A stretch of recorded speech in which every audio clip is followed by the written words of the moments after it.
Alright, what's up guys? So we're just measuring up and pre-cutting our battens for the custom batten fence panels.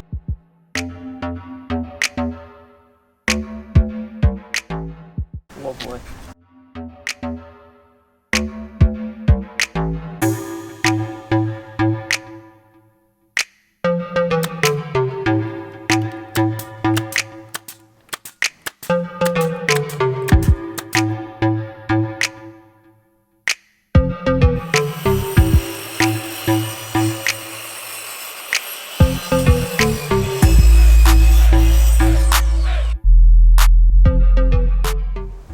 Alright guys, so all of our custom panels are constructed and installed.